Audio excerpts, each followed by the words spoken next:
This is an aspirational photograph for the working group. Wouldn't you be rather doing this than working on Quick still? Let's get it done. Sorry? That is the neighbor. I would highly recommend it, yeah. Although we found a place last night that... That's not the neighbor. There's ice in the neighbor. Sorry? There's ice in the neighbor. Nicer than the neighbor, yeah. There is ice in that drink. In I see that no ice. drink? No. You said neighbor. That's the neighbor. Mine didn't. Mine had ice in it. Mine did not. Oh, well, there you go.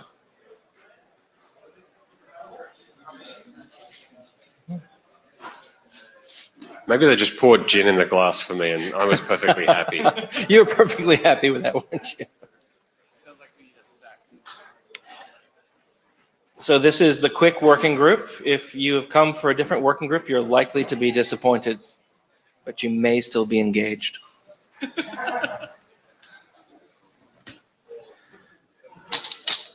I haven't prearranged scribes. Do we have any volunteers? I won't pick on Sean Turner because we picked on him too many times in the past. I don't know how much faith that Ecker would do it. Jonna? No? Okay. I'm just arranging it to be evenly. Patrick McManus is a hero. Wait, Jonna's going to do it? It's a Fastly production. Fantastic. Both of you do it together. Good on you. Oh, you want to? Yeah, I can do it.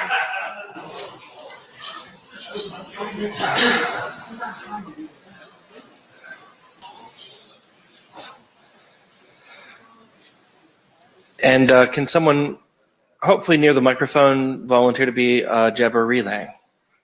If in fact, thank you, Eric. Fantastic. This is the note well.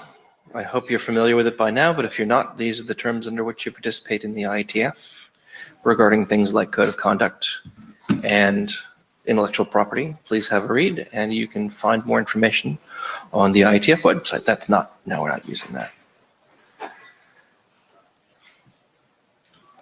We have the blue sheets, check. We have a scribe, check. Jabber Relay, check. We're ready to go. So our agenda for today, we're going to have a hackathon report briefly from Lars, and then updates from the editors, including updates on the operation drafts, which we need to start paying more attention to.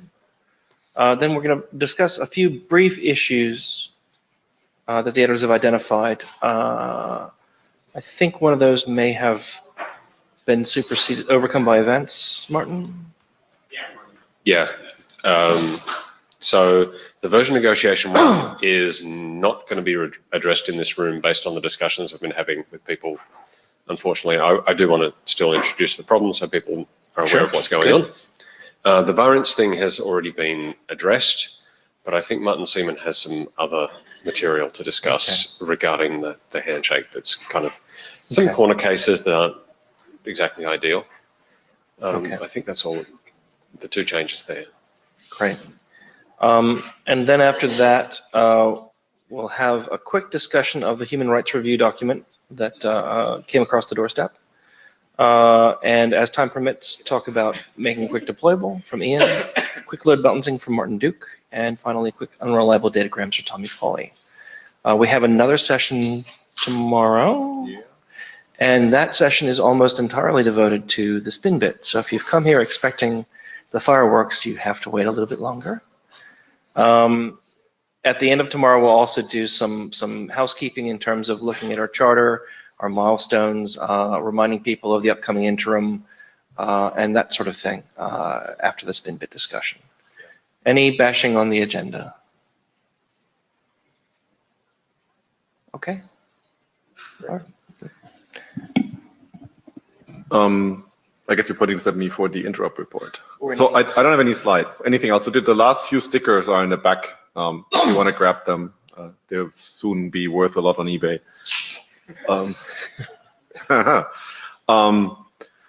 Right. As Mark said, tomorrow we're going to do the housekeeping. Spoiler alert, right? It seems highly unlikely we're going to ship something to the ISG this month. Yeah. Sorry, Spencer, you had to find out this way. Tomorrow we'll tell you when. You didn't tell me to sit down. But that'll be one big part of that discussion. So we're not quite done yet, but that'll happen tomorrow.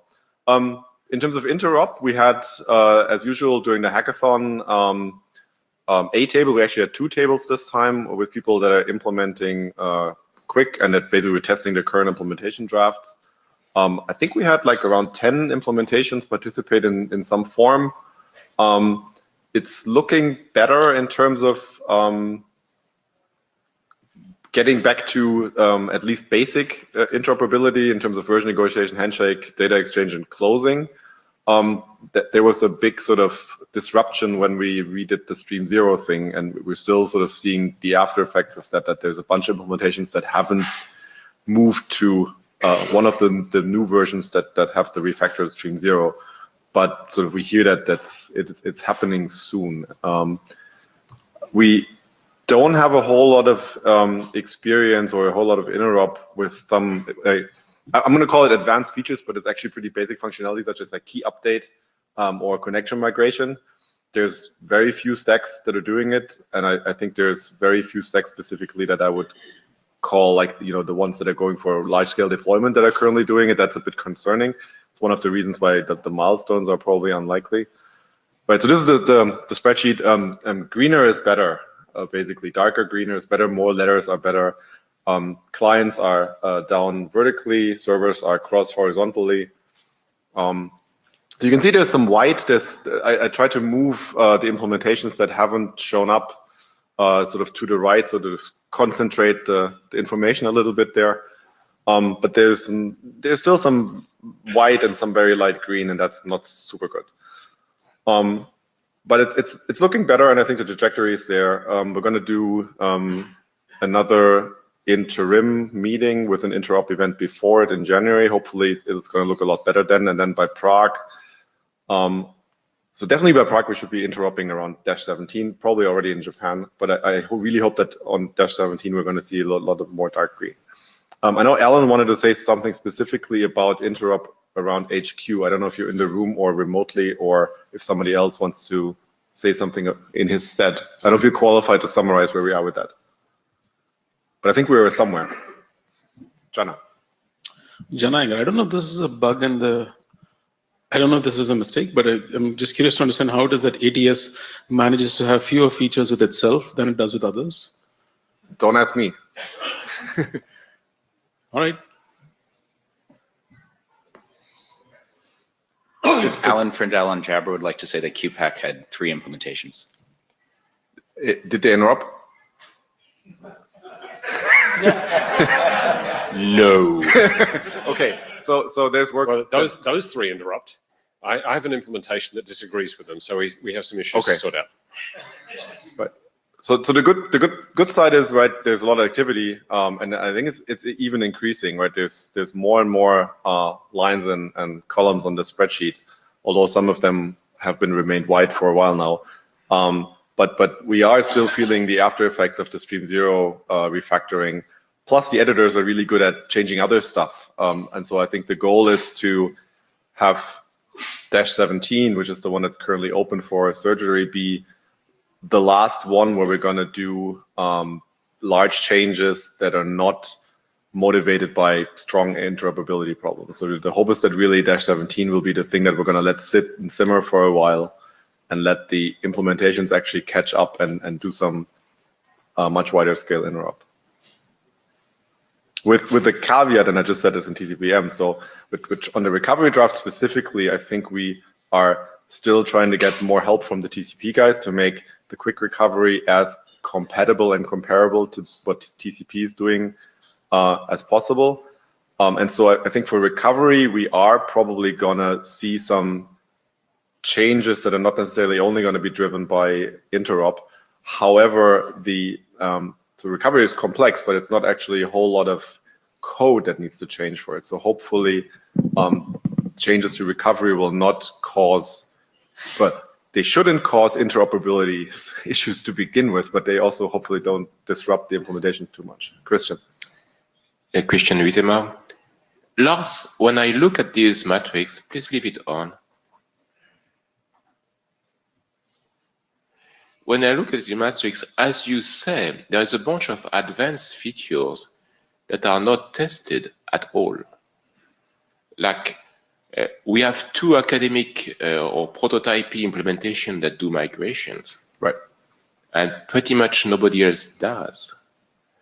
And that tells me, I mean, we should seriously consider at which point do we decide that, okay, the reason that nobody does it is probably because the spec is too hard or something, and we just cut it for V1. We should. My feeling, I'll put it this way, is that we haven't seen a lot of interop around that because the rate of change to everything else is so high that you're going to spend a lot of cycles as an implementation team basically on keeping up with everything else that gives you basic interop that people just haven't gotten to that yet. If it remains the case that people aren't getting to that yet in the next couple of weeks and months, I think we should definitely have a discussion on what to do with those features. And I'm going to point out that we seem to be migrating from a discussion of the interop results to the planning of our future and how we handle our schedule. So it was just which is tomorrow. I was just reading the data, and the data tells me something. I'm looking at the queue behind you. Okay. The data tells you should help other people with their implementations.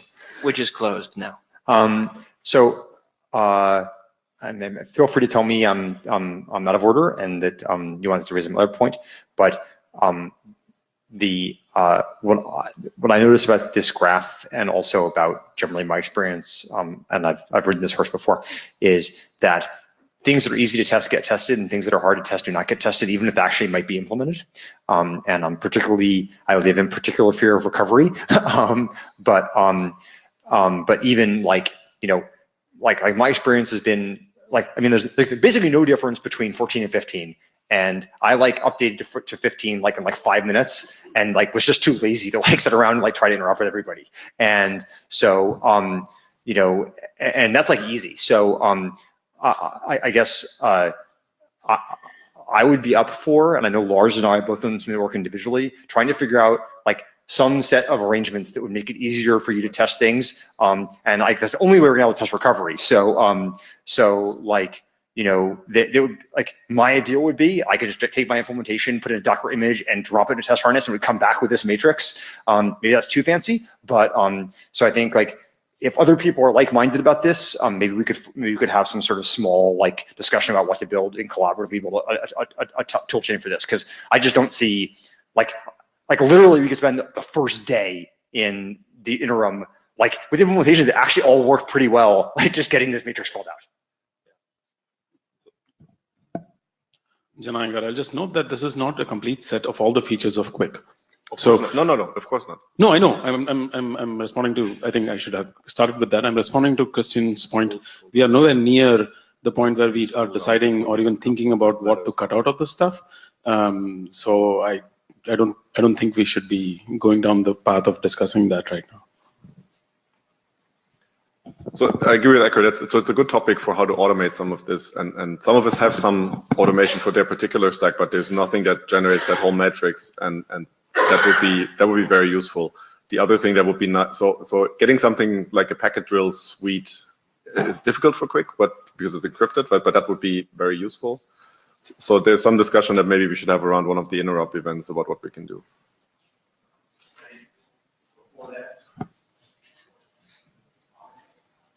I guess I would think before then, because otherwise we'll spend the interop event writing that test harness. Again, I guess I'm going to raise my hand. If there's other people be interested in working on this, come find me or raise your hands now or something, and we'll try to get together and do something. I'm really super flexible at what we do, but I like to have something happen because it's just, I say, it's just incredibly expensive. And I'm really quite worried about there's got to be 9,000 recovery cases that we have to test, and every single one of them is going to need testing. And I don't see how we're possibly going to do that manually. If you're a professor that has master students, it's not really a PhD topic, but it's certainly a master thesis topic. That would, eternal fame. Janayangar, on this topic, there was a test suite that was written by some folks. They showed up in London. Have we heard anything from those people? Do you mean Quick Tracker? I don't know. I don't remember what it was So called. Olivier, student, is working on that, but that is more like a conformance test. It could lead to this, but I'll yes. look it up and I'll. Yeah. Yeah. Thanks. And Ecker, if you need a repo for that or something, just ask.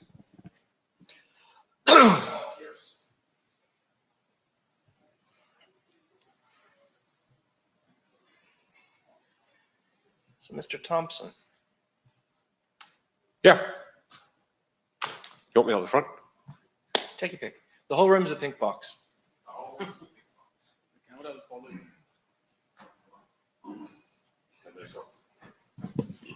not interested in mucking around here.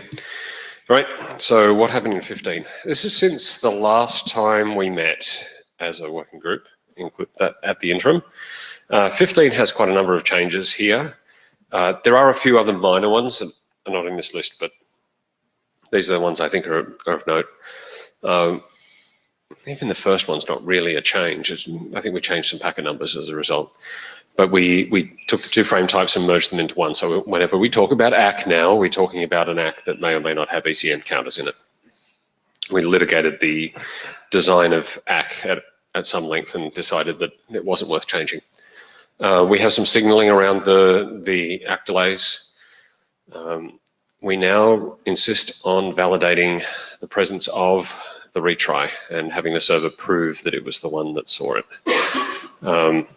That's new.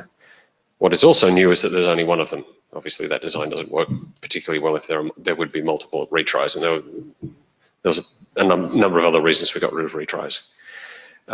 We have the design team come back with some recommendations about how to deal with connection IDs in their ongoing management, and added a frame to deal with that.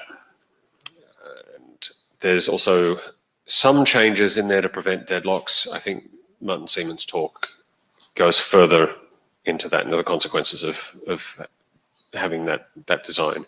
So we're likely to see a little bit more change in 17 around that one, maybe. HTTP and QPAC had a few kind of major changes. Settings are now variants. And this is the one that I hate. Largest reference is encoded modulo max entries. I think I lost that one. That's awkward. And then we have a new static table that I don't think anyone's really all that happy with, but it's there. And the next slide has all the changes in 16. Right. You'll notice the diffs look rather large. I've got the table of contents in the next slide, which is probably the more interesting one. So the transport document, we decided to flip on its head and shuffle everything around. So you'll notice that there's a lot of text moved. There's a lot of new text around all of it as well. And we're continuing this work in upcoming versions as well. But the idea is that we're going to talk about the things that people care about most first, and then talk about the stuff that implementers care about most last. Let's go. HTTP got a new structure as well. I'm not sure that that's all that different to how it was before, but this is what it looks like. It was cleaned up a little bit and worked for reflow. QPAC is having a similar rework done, but that hasn't landed yet, I don't think. We'll see that in 17, or along with 17. Because, this is what that looks like at the moment. It may shift around a little bit as that PI evolves. I think Alan's almost finished with that one, so we should see that relatively soon. Next. Okay, 17, fun things. So we are going to change the layout of the first octet in both short and long header forms. Those changes have been held based on a number of things. So we had the great Google Quick migration event occur. So that allowed us to reclaim a couple of the bits that we were sort of holding in fixed positions during that transition. That seems to have been successful based on the reports that I have from Ian. So we have our fingers crossed, and we're going to continue along this path. We're going to take those bits back and we're going to assign them to things like spin bits if that's the outcome of the discussion tomorrow. Some people noticed some interesting problems with the way that we were doing stream limits and how that interacted with blocked, and then we went back and looked at it and thought that probably the best thing to do is completely restructure the way that we allocate, we grant new streams to appear. And so we're doing that based on counters rather than the maximum identifier, which makes them much more like the flow control than they were previously. It just means that we have more frames now. It also means that we don't have crazy situations where frames can have values that are completely invalid in them. So I think that cleans things up a little bit. Colin, you had a question. Hi, yeah, it just takes me a little while to get to the mic.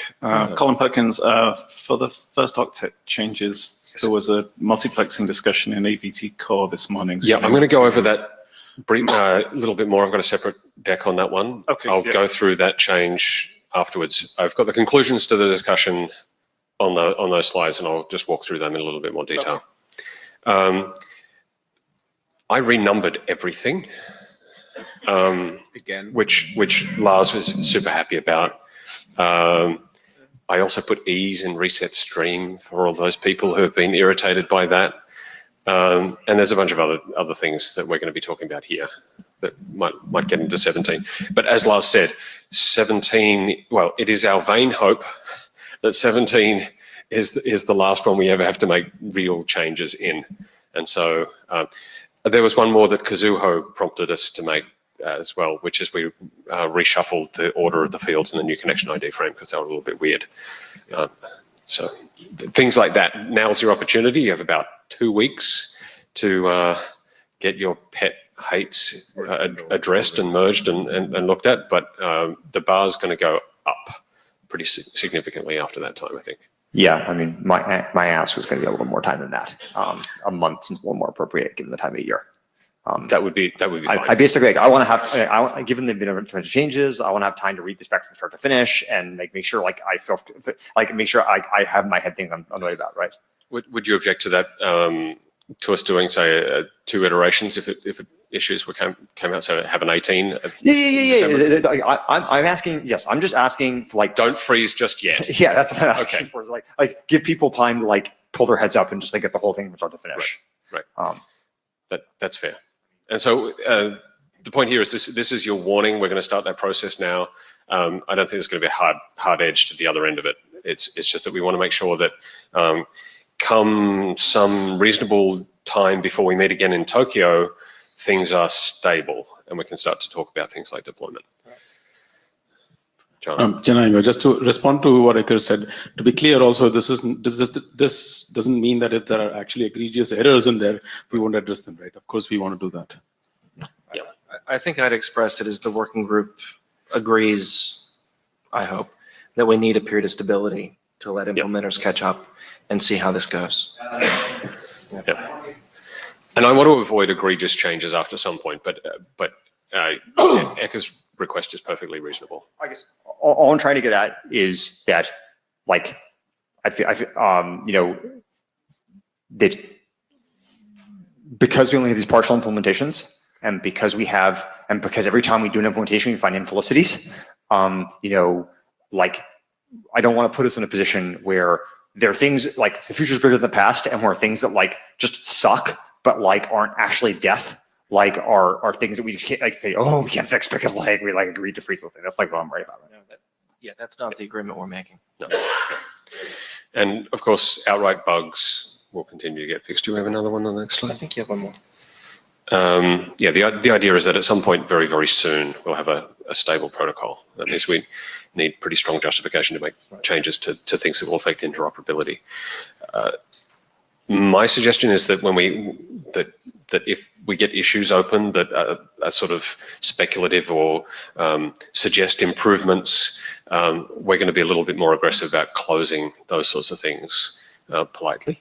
But if people do want to open new design issues because they've found bugs, I definitely want to see those raised. And but if you're not sure whether this has been discussed or whatnot, maybe discussing with the list before you open issues, then that might be the best way to do things. Of course, editorial stuff we take any day, especially in PR form. I think that's all I have. Can you go to the next deck? Yeah, Unless anyone wants to talk about this topic a little bit more. Yeah, the packet, octet 0. Are people reasonably clear on that? It's not that we're saying we're going to shut it down and not take any more changes, but Right. we need a period of stability to get some assessment from the implementations. In an ideal world, we will prove that what we have written down is a great specification, and then we can move forward. If we find problems, then we'll deal with that. Yeah, but one of the sentiments I heard expressed was that because things have changed quite a lot, quite often, it's been very hard to get to the point where you've got an implementation that is good for deployment. And one thing that we're kind of lacking is the experience in deployment. Exactly. And I don't want to ship this RFC without considerable experience in deployment. And so we need to get that process started pretty soon. Right. And so, changes asking for, renumbering or aesthetic changes or whatever are not going to be helping us get to that. Yep. And so that might mean that some things will suck indefinitely. We're sorry. So octet 0? Octet 0, please. Because I think this goes to Colin's point, and I think this is probably the best one to do. Yay. All right. So this is the outcome of the discussion in New York with colors and letters. So the long header packet will look like the first one. So we have the first bit saying that it's long. We have what I'm dubbing the quick bit in the next one. We have 2 type bits that allow us to distinguish between the 4 different types of long headers that we have. And then the rest of this is encrypted. So the orange here is we're using the packet number protection scheme. The short header, we have the short header bit, the quick bit, we might have a spin bit, and everything that's not those things is encrypted. And under encryption in both of them, we have a packet number. The short header will have a key phase bit. And that means that the packet number encryption key won't rotate as the keys rotate in key updates. Thanks, Kazuo. Next.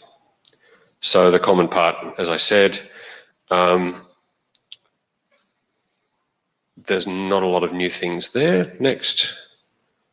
This is just for the record, I guess. I have a straw man here for the allocation of code points to the various types of long header packets. That's negotiable, but one of the desires expressed was that people could use some combination of bits in the long header to identify things that have client selected or potentially client selected connection IDs in them, so they can be hived off in terms of the load balancers and routers and things like that. So we'll try to preserve that as much as possible. And the other thing is that the spare bits, we're gonna say they need to be 0, and maybe you can negotiate their use afterwards, but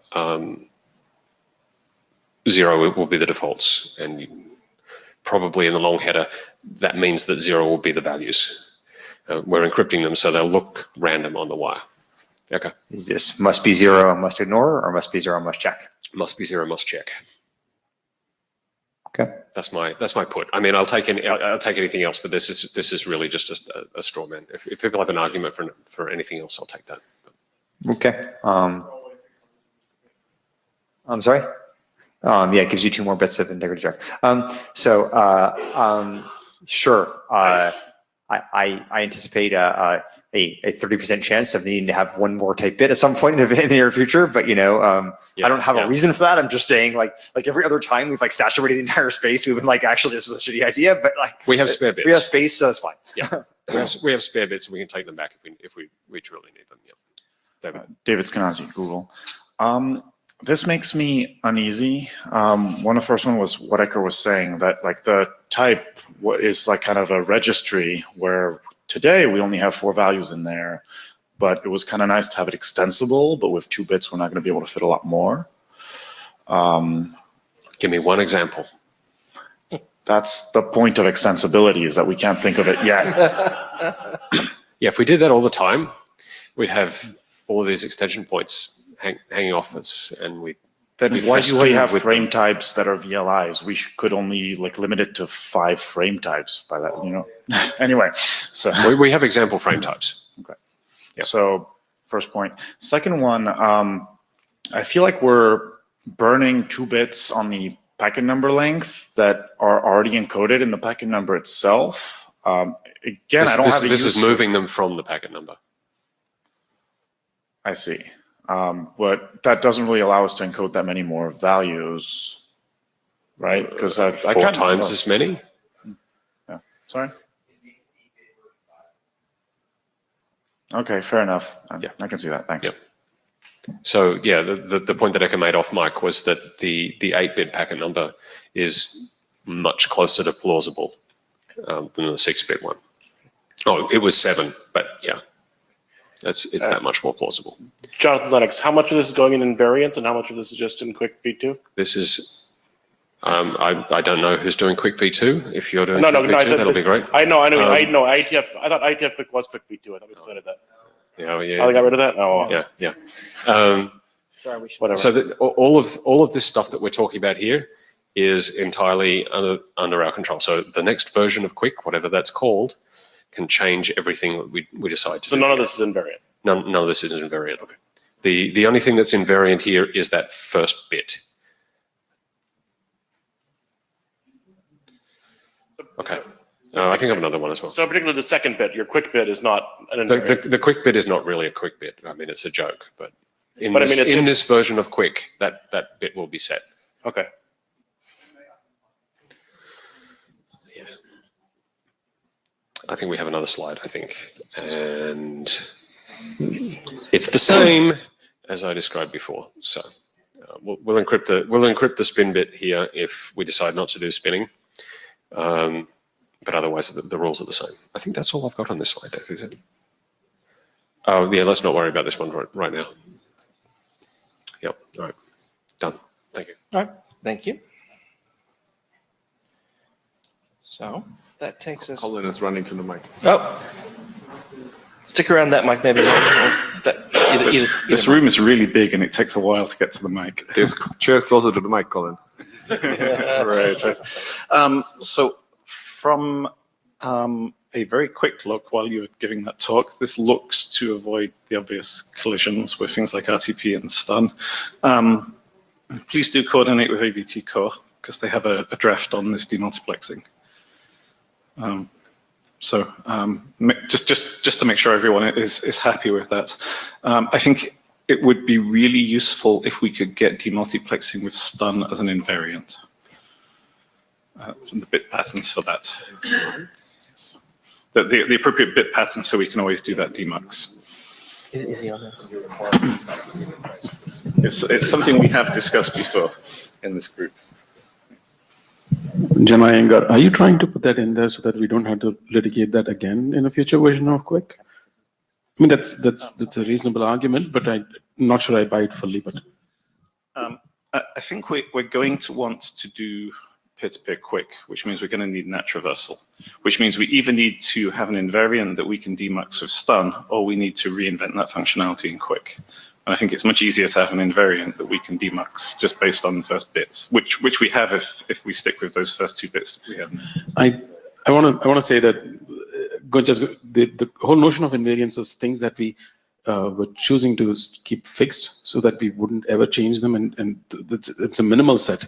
There are things that can naturally become invariant just because that's how deployment works sometimes, and I'm fine with stun demultiplexing being one of those. I don't think we need to codify it.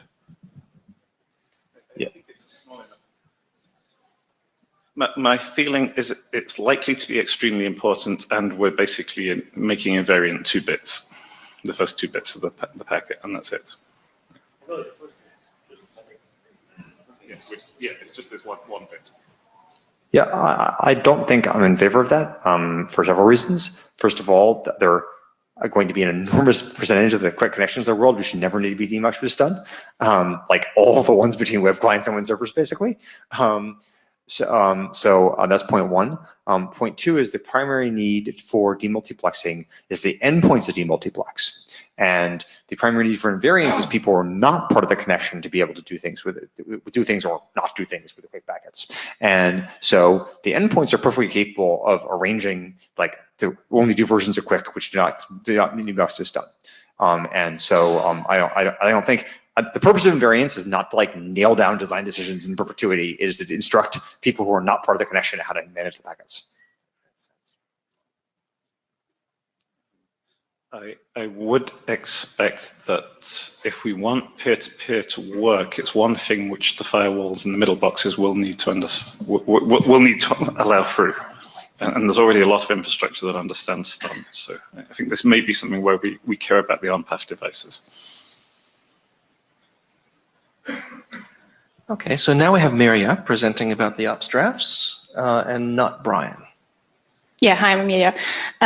So we updated both of these, both of these drafts, and we can go to the next slide. So the manageability, we updated them both based on issues we had in GitHub. So the manageability got one new section. We added some illustrations, some ASCII art for the quick handshake, and we added some text and security considerations, but there are no open issues in GitHub on this document anymore. Of course, we have to update the document to align it with the protocol specification at the very end, but this is in pretty good shape. Next. There was a couple of more open issues on the applicability, and we did a little bit more work. We have 3 new sections, which got written and reviewed and merged into this version. There was a little bit of editorial work on information exposure and connection ID based on the changes that had happened on the protocol since then. And we have 2 pending PRs for the next version. Thank you, Martin, which are also ready to be merged, I think. Yeah. The first one there will need to be held, I think, because that's conditional on, that made some assumptions based on in-flight stuff that will not necessarily land. So that'll need a little bit of work. I mean, as I said, we have to rework a couple of things anyway when the transport draft changes. So we can merge it and change it later, or we can hold it. I don't know. It doesn't really matter that much. Okay, next slide. Unfortunately, we have some open issues and we need a little bit of help there. Some of these things are just questions about what to do and if you want to do it at all. And some of these things we need actually people writing text because we might not have the best expertise for that. So there is issue 11 and 29, which are still talking about giving more guidance about how to create your connection ID, because you can encode information in the connection ID for the network. There was a proposal, proposal to make a recommendation that you should include a MAC in the connection ID, so an on-path device can also check that those informations are kind of correct. That has a question mark because there was some discussion and it was not clear if this is something we want to recommend or is needed or whatever. So more input is definitely needed here. And we addressed issue 29 to some extent, but there's another question if we need more guidance. There is an issue open, that's issue number 14, asking if we need more guidance about application visible errors, like what should applications do with those errors? I don't think there are many different errors visible anymore, but it would be nice to give some guidance. Doesn't have to be much guidance, but we would need some input here, like from HTTP people or other draft authors. There is a question if we want to explain the idea or the hack maybe, that you can send, if you have a message-based application protocol, you could send 1 message per stream, and then you can cancel the sending if you don't need this message anymore, which would like enable some kind of partial reliability. So, I mean, this is a way how to use the QUIC protocol, and it's a hack to get some partial reliability. And the question is, do we want to spell it out, or is it something we don't want to recommend? And I see people coming to the mic. No, please do not recommend this. This is not a good idea. I mean, not recommend, but I mean, it's, so you don't want to even talk about it. When I heard about it, like I had to like duct tape my head back together. So no. People can do it still, right? Even if you don't like it. I think it's completely reasonable to do this for what it's worth. I don't think we need to recommend this. I don't think we need to say anything about it. I think people who want to do partial reliability know exactly what it implies, and I think they will do it. So I don't think anything breaks, by the way. When we do this, I don't think anything breaks. So the sub-question here was, do we want to give some more recommendation about when it makes sense to cancel streams, or like on a more general level without having the specific use case in mind? I'd have to go look at the text, but and I think I get that the working group has decided not to take on partial reliability as a work item just yet, but we know how to do it. We have drafts. Let us not document things which we know have better ways to do. No, but I mean, this is documenting the way to use the current QUIC protocol, right? Like you can use it that way if you want. You could also use the hammer. Hammer versus the hammer. So to be clear, this is not. I don't think we should really get in the business of trying to figure out what applications should not do, especially on things like this. API use is always something that we figure out how application use later. But if somebody thinks there's a problem in doing this, I think that'd be good to document. So actually, yes, if you think that it's not recommended, then we should for sure document it. Well, I guess I'm certainly. I mean, if the terms of engagement here are going to have to do that, I guess I will. But I guess what I'm saying is that the extent to which you think these documents have force, like this document has force, even moral force or instructional force or educational force, then it ought not to do things that we know are not really that advisable. And the fact that I think there are a bunch of people here have been working on something which obviously is better, suggests that this is not super advisable. So I'd be happy to simply have it removed, but if it's not going to be removed, then yes, I'm happy to some sort of screed about why it's bad. I'll just say one thing and I'll walk back to the, I think it's important to say why, not just what. Martin Thompson, I don't want to litigate this right now, but I know that people are doing this already. The people who are doing the QUIC API for the web are doing exactly this, inadvisable or not. So actually, if you have real concerns about it, if you can give me arguments why this is bad, that's what we should document. Right. I think that's all you need to know right now. Okay. Spencer Dawkins says the outgoing transport area director responsible for QUIC. Partial reliability and FEC and stuff like that are still out of explicitly out of scope for QUIC as it is chartered today. So that probably has a great deal to do with why the working group's not working on it very much, which is good, probably. We should talk, but that's the mystery of why it's not being worked on today in the QUIC working group is because it was explicitly excluded in the current charter, I believe. Ian Sweat, Google. I wanted to add that I think it's fine to say nothing in this regard, especially given Spencer's comment. I think that's totally acceptable. I also want to argue that this totally works. You can deploy this in a fairly large application and use 1 million streams and make them all unidirectional and make them unreliable, and it totally works. You can run a VPN over it. You can do a whole bunch of other stuff over it. So I think arguing that it's completely non-viable is a little bit facetious. Okay.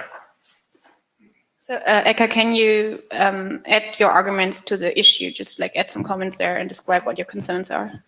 I mean, one argument would be that we are going to, I think in QUIC version 2, well, in the next version that the IETF will work, partial reliability has specifically been proposed as one thing to work on. So it seems kind of weird to have an ops draft, give a way to do it, and then have another way to do it in the future version of the protocol. I mean, the point is we're not giving them a way to do it. The way to do it is already there. The question is, should we talk about it?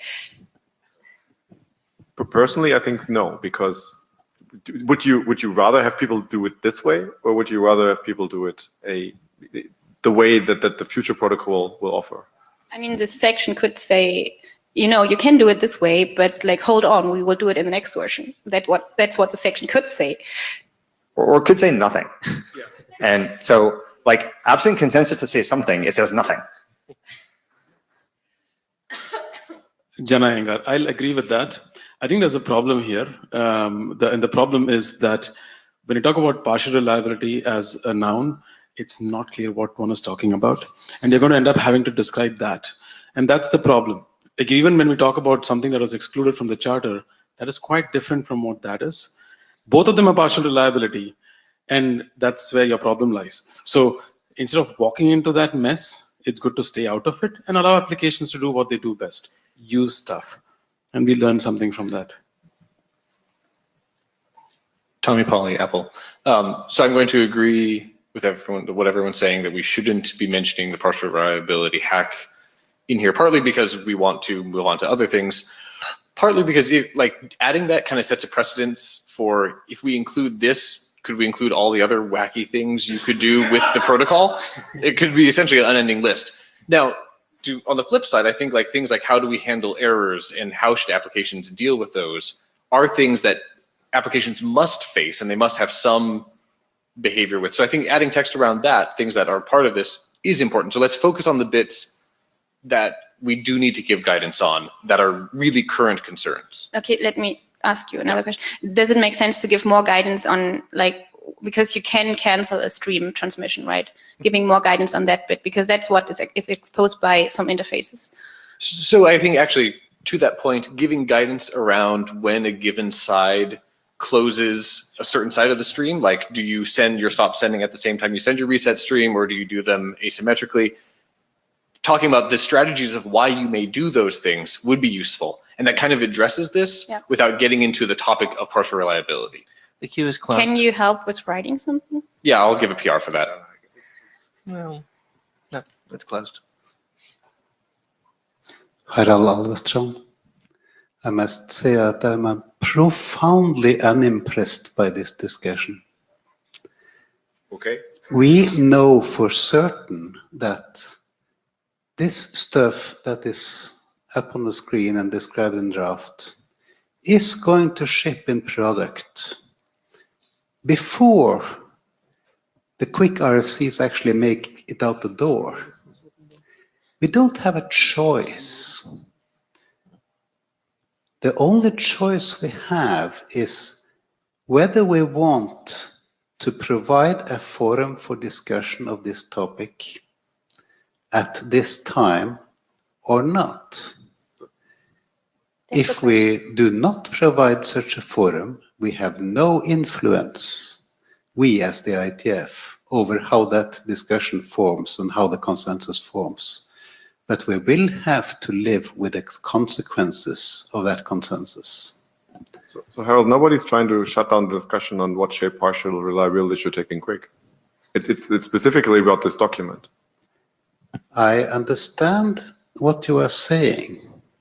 I am saying that we have a minimal chance of influencing what is happening, and making it sound like you're trying to push away the discussion reduces the chances that you have of an influence in the discussion. I don't think that's what the discussion is about. The discussion is whether an archival RFC that is going to live for a long time should mention what a bunch of people consider a hack when there's some other version to do things. Whether this ships or not, it almost doesn't matter, right? Archival RFCs, we have a ton of RFCs that we have RFCs for ST4, I mean IP version 5. The amount of junk in the RFC series is large, and that's a positive thing. We should worry about how we shape the discussion and how we shape the community more than we worry about getting yet another piece of operational advice into the RFC series. Thank you. Yeah.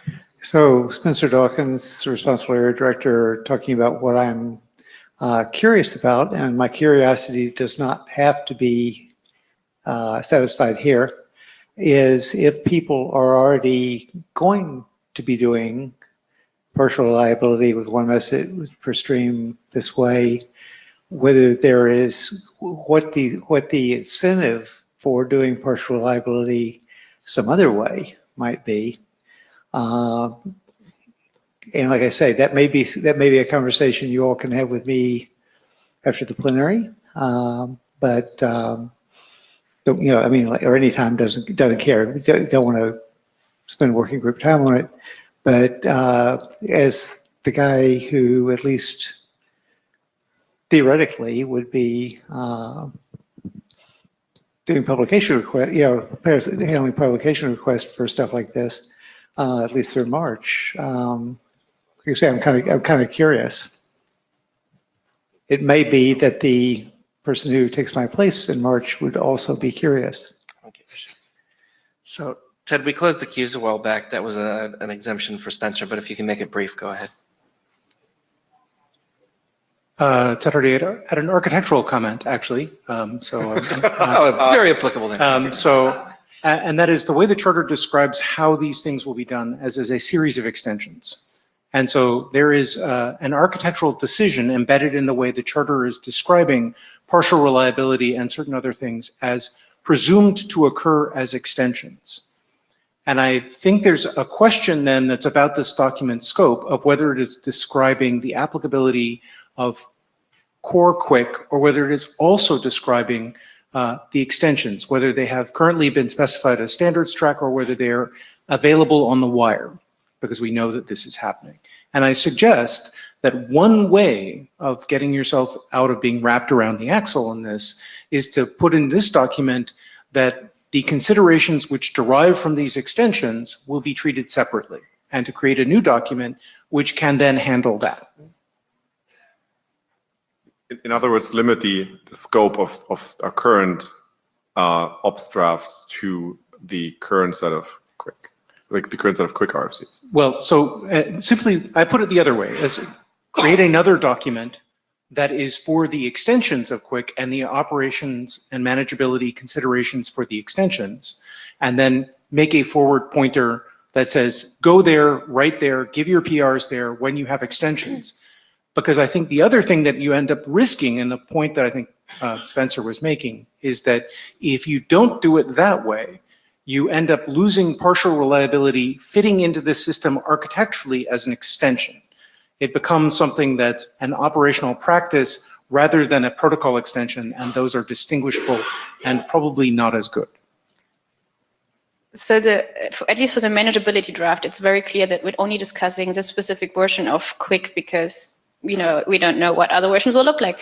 And maybe we can be more explicit about this in the applicability, but I think the same applies because there are things we discuss which are not invariant. They are very version specific, so we can only discuss this specific version. I mean, if there are big changes, it just means that you have to also always add a new applicability statement, or it would maybe just be applicability section in a new document or whatever. I don't think we can avoid that. Okay, the last point on this slide is there is an issue describing the problem that even if you have configured your system to not expose a connection ID, it could still be possible that your transmission sends a connection ID, for example, if you do pass MTU discovery. So should we mention this and explain this to the user that this can happen?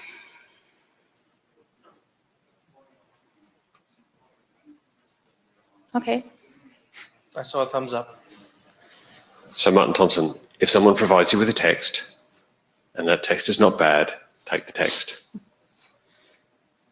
Yeah, I think it's not a lot of text, so should be possible. So, but we need some input on the first two issues here.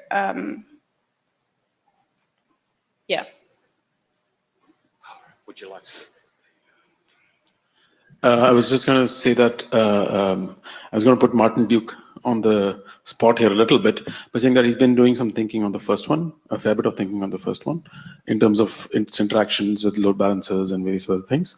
And it might be valuable to sort of figure out, not right now, but as that draft progresses, as that effort progresses, if that dovetails. So there is already some text in there. The question is if we are missing stuff. Got it. Yeah, so Martin Thompson, I'm having a back channel with Tommy about this, the second point here. My assertion here is that if we don't specify error handling for the application level errors in the application level protocol, we have failed. And so having them in this document would be redundant. I would rather have them properly specified in those documents. So, now, Tommy asks whether the transport level errors would elicit reactions from the application protocol as well. And that's an API question. I'm not sure if it's quite, I'm not sure if I care about that. But if I were to care about that, I would expect the application level protocol to precisely specify what actions it expected endpoints to take in the event of receiving particular errors. So I would like to disagree a little bit on your first point. So for the HTTP mapping, yes, you have to discuss those things in the HTTP document, but it's a general purpose protocol, and I don't think we will specify a mapping document for every single application we find out there. So giving some more general guidance might be helpful as well. All right, we may disagree on that point. Okay, We're super, let's take this offline though, because we're over time. we need to be more active on these drafts on the list. So Corey first, PathMTU discovery problem? What is it? No, it's an interface question.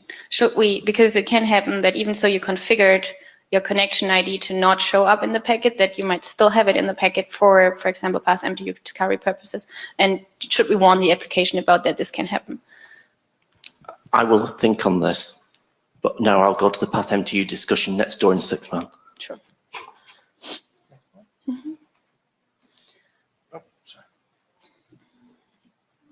Okay, we have some more open issues.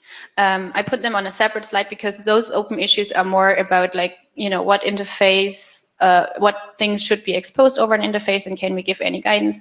And as we don't have an actual abstract interface document, it's like not clear what we should do about these questions. For example, the first one is, in theory, it's possible that if you send 0 RTT data and the sender, the receiver doesn't support 0 RTT, and tells you 1 round trip time later, you actually could make a decision to not send the same data anymore, again, because they are outdated, and send new data instead. Should that be exposed as an interface to the application? And if that's exposed, what guidance should we give the application? Mirja, Christian Wittemar.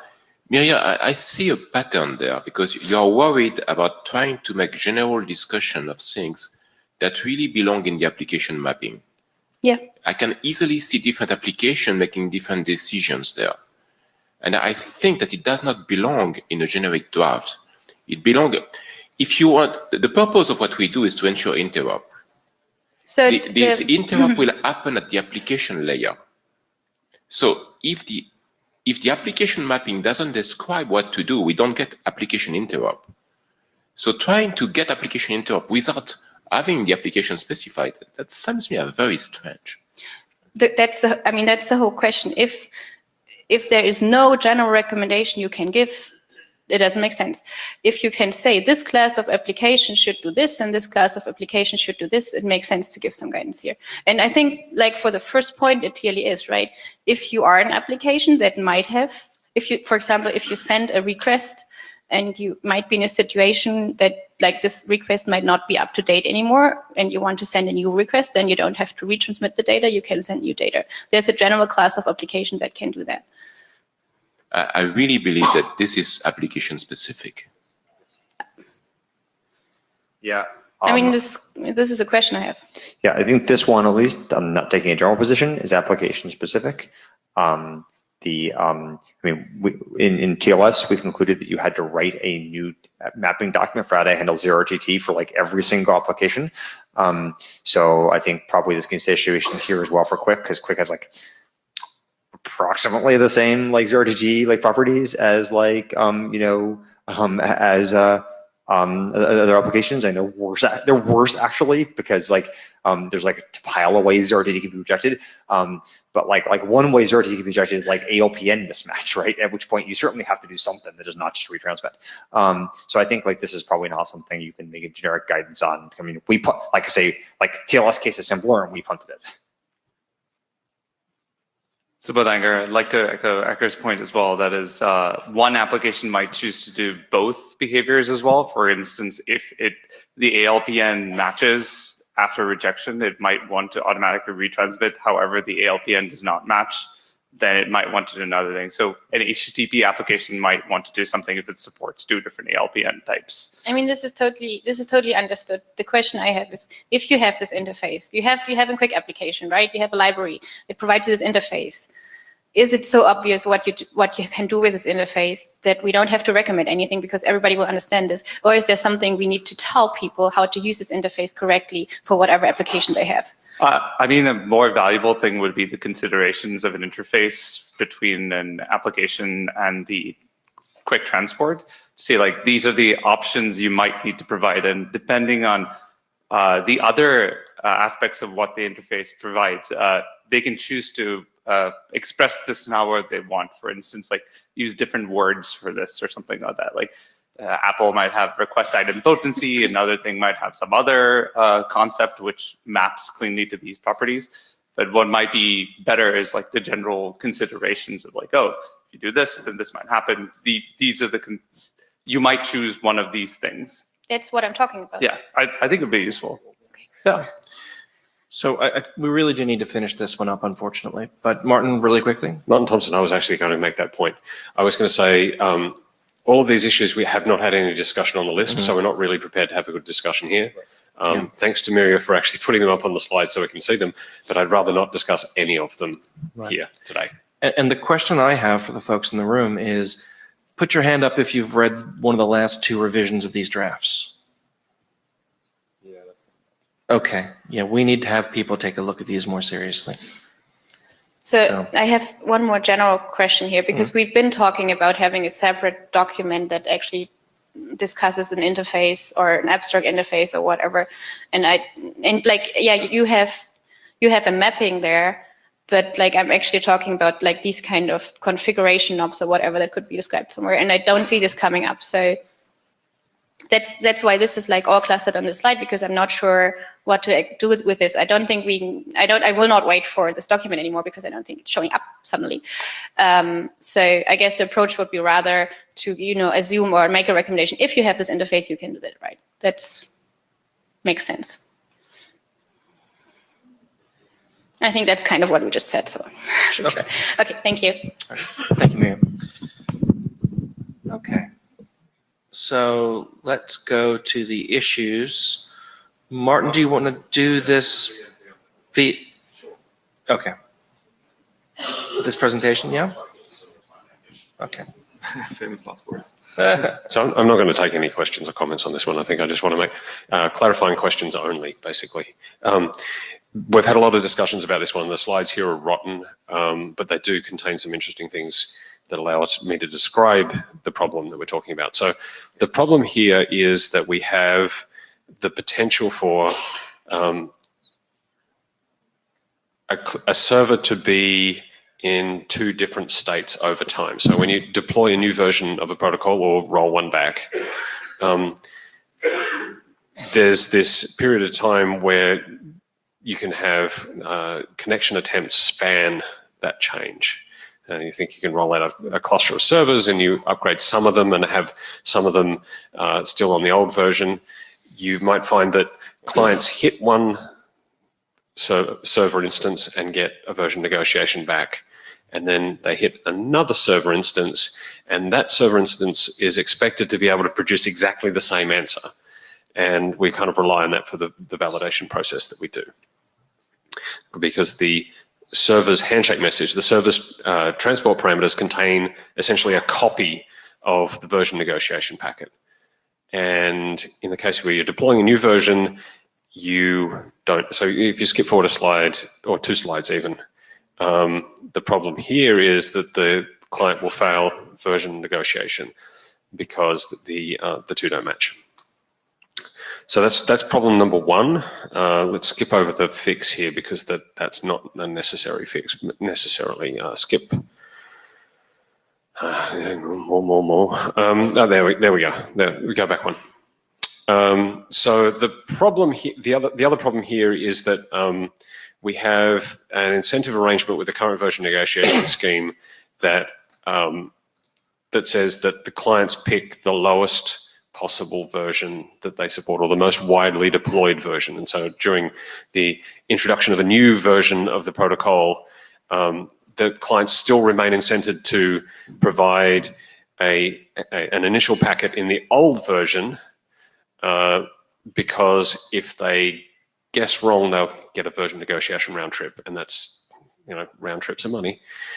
And so you pick the most widely deployed version, and you ultimately are leaving the server with a choice. Well, you end up stuck with the old version, and you can sort of get around this by remembering things, that if you talk to the server and it supported a particular version last time, well, maybe you'll try the newer version next time. It's a little more complicated. You end up in some sort of suboptimal arrangements. People have noted, of course, that alt service helps where you have it, but that's not a guarantee.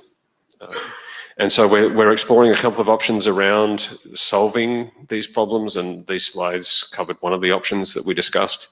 I don't think we're done with that discussion yet, because I think I've heard about 4 or 5 new ways of sort of approaching this problem. Part of the problem that one of the solutions was do nothing, even for the first one, which is kind of a little bit odd, but if you think it through, it makes a bit of sense. So just wanted to make sure that people understood that we're grappling with this one at the moment. It's likely to take a little while before we sort it out, but this one's pretty high priority for those of us who are involved. If you have an idea that you'd like to add to the pile, I have a pile already, and we'll be sending a note to the list with a list of the things we've considered and the reasons why each one of them may be good or bad. Ek has already started a list, which is a pretty useful thing. So expect something very, very soon. I hope to solve this in 17, but we'll see how that goes. Several of the proposals change the invariants, so I'm a little leery about those. That's it. Thank you.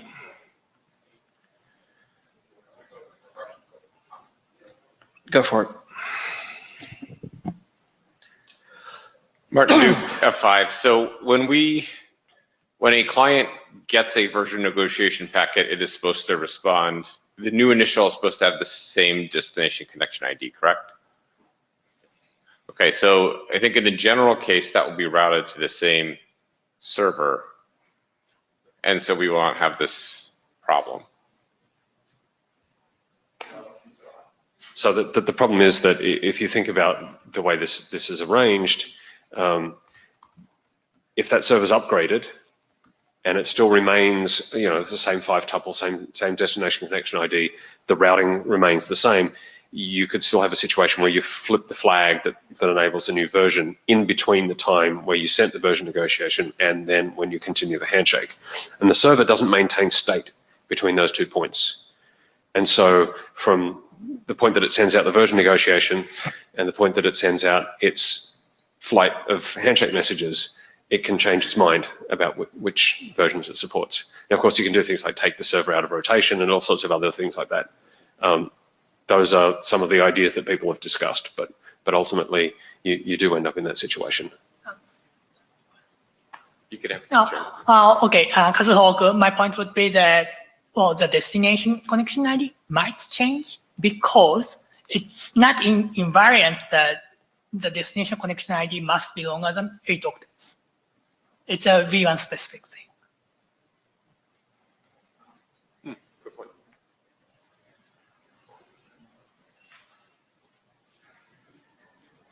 It's tricky. Think about it. Okay, get back. Okay. So the variance of transport parameters we were going to skip, correct? So Martin, do you have the slide? Do you have Martin Siemens' slide deck for the issues? I can look it up. One moment. Yes, I know. Yeah. About 5 minutes before the meeting started, if I recall correctly. I thought you'd got them to him earlier. I'm sorry, Mark. I thought I'd. Yeah. That's terrible. You're a terrible Do person. we have HTTP issues we can discuss in the meantime while our chair sorts? Give it a second. I'm almost there, I think. If it's where I think it is. Although the network is being really slow. Come on, you can do it.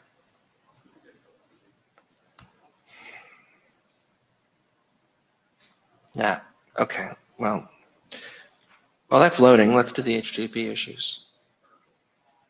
Mike?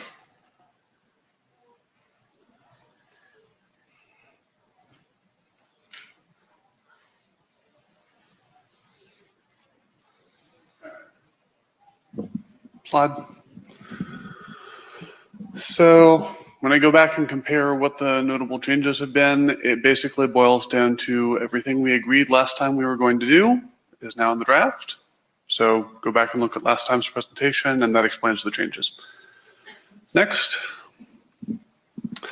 So a couple smaller issues that have come up since the interim in terms of exactly how we want to handle things at HTTP. We have this nice spectrum where how do we get the two settings frames from client and server, and what's the relationship between them? Right now, when you set up a connection, the first frame on the control stream in each direction has to be a settings frame. The client is not supposed to interpret any of the server's responses until it's seen the server's settings frame. The server is not supposed to send anything on a response stream until it's seen the client settings frame. So in the 1 RTT case, the server sends first as the half RTT data. In the 0 RTT case, you remember what the settings were from the last connection. Client sends the settings frame in response to that, and then server will update it along with its responses. So in the declaration style, you send the settings frame as a statement of your own capabilities, and that's it. Kazuho had raised the possibility that we don't actually have noticeably more head-of-line blocking if we make this a full negotiation, where you have to see the other side's settings frame. Whoever speaks first, you have to see their settings frame before you can generate yours. Which gives us the advantage that you can have the full offer select negotiation, but it departs more from the HTTP style. On the other extreme, if you go to pure defaults, then we eliminate the head-of-line blocking that currently exists. If you want a new slide. So we can get out of the head-of-line blocking box, but that has the drawback, which is true of the current system, that when you have that second settings frame, there's no clear marker as to when that takes effect. So you have some level of, well, this has always been true, but maybe I didn't know it was true. No slide. So basically where we stand is we're using the H2 style, which kind of has both of these drawbacks. And if we choose to step in one direction or the other, we could get rid of one of them. I don't know how pressing that is. My personal inclination is let's stick with what we've got, but both of these have come up and they have certain advantages. So, Martin Thompson, I'm going to speak out against the two changes, although not too strongly against the defaults one. I noticed the full negotiation one, you have this situation where one side makes the offer, the other one makes the answer, depending on whether you're doing 0 RTT or not and whether you've accepted it, which gets a little weird. No. Client must know server settings before generating settings frame. Client Which in server, 0 RTT, it remembers from the previous session. So you say the server always goes first, and the client always responds. Correct. Yeah, that's a little weird from the perspective of the arrangement that we have. Mhm. So I very much prefer not to have that one. I'm somewhat okay with having defaults for the purposes of alleviating the head of line blocking for things, as long as those defaults are really, really simple. Yeah. So I think no header table use, for instance, would be an obvious one. But we have some settings that are are not conducive to that, like the header block size. Yeah. So that leaves me back to the middle again, and I think that the head of line blocking is tolerable, and we've already got head of line blocking behind the handshake anyway, so let's just live with it. Yeah, I hesitate with the defaults because the default would have to be you can't use the QPAC dynamic table at all, which is rather a drawback in having a sufficiently small request size. Janai, I got it. I think I'm basically exactly what Martin said. I don't think that we have, given that the handshake packets are already head of line blocking, this is just one more packet after that. And I think it's completely reasonable. I'll leave with one question. Do we have a use case for the full offer negotiation, full offer select negotiation that is pressing enough to sort of try and push it this way? I know Kazuo is going to come up and say something to that. So I'm asking the question now and I'll walk out. Yes, Kazuo, there's an actual use case for full negotiation, and that is that the peer can wait for the other, an endpoint can wait for peer's signal about QPAC decoder size, for example, and decide not to create QPAC encoder stream or QPAC decoder stream, and that helps memory constrained devices. And my argument, my argument for full negotiation is that in the current form, we already have the head of line blocking for the streams that sends requests. So having full negotiation just moves that lock to when you send settings. So it doesn't cause any practical difference between the implementations, nor about how much we see the head of line blocking. So that's my reason I prefer full negotiation.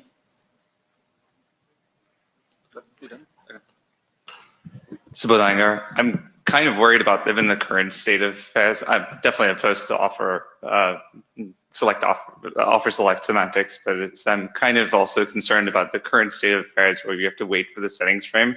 And I know there's a lot of discussions happened, a lot of considerations around this.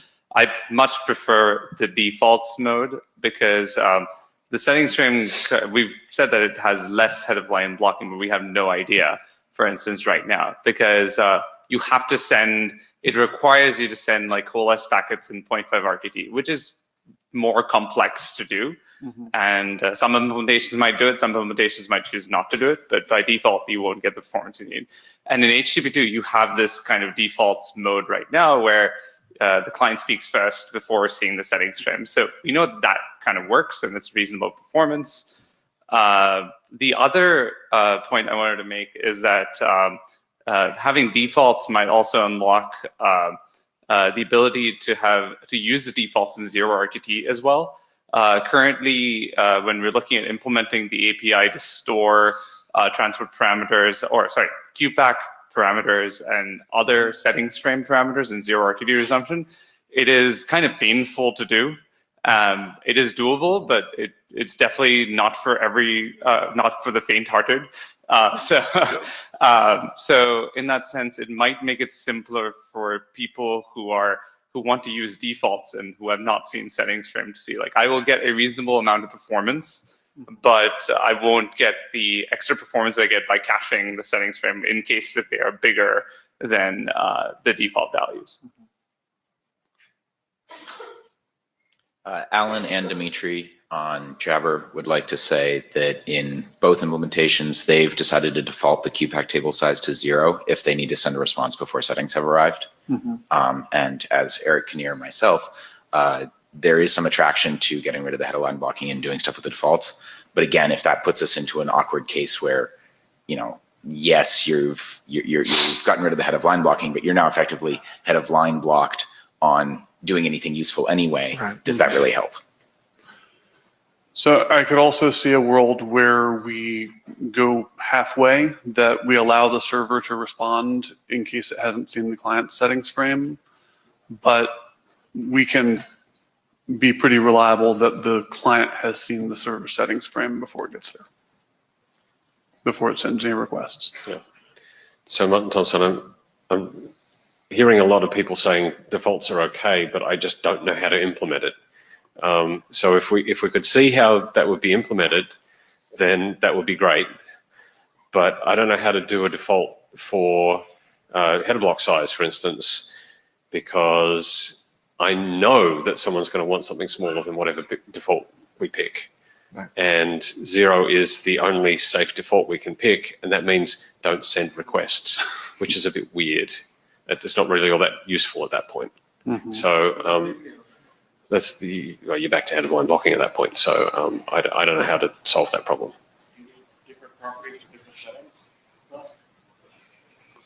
So Eric, can you? Yeah, yuck on that. Sorry. Different rules for different settings, which is scary, but not totally insane. To Martin's point about if you have things that you can't set reasonable defaults for, that brings you back to head of line blocking. Does that mean that for cases where you didn't need any of those values or that wouldn't have hampered you, there is some percentage of the population that is now unblocked and everybody else is just in the current status quo? Because that may be worth the complexity of doing it. It may not be. Doesn't 0 mean that you don't compress headers? Not that you can't send any headers? No. Damn it. Yeah. So That's a that different header setting. block size is measured by the size of the headers in it. And so that means you can't put any headers, pseudo headers, the works on the wire. So it's kind of awkward, right? Yeah, so if I can interject, to remind folks, in H2, we have defaults that previously exist, but then once you get the settings frame, you could discover reality is lower than the defaults. And so you have to be able to deal with any setting reneging on itself. And there are cases where that gets really ugly.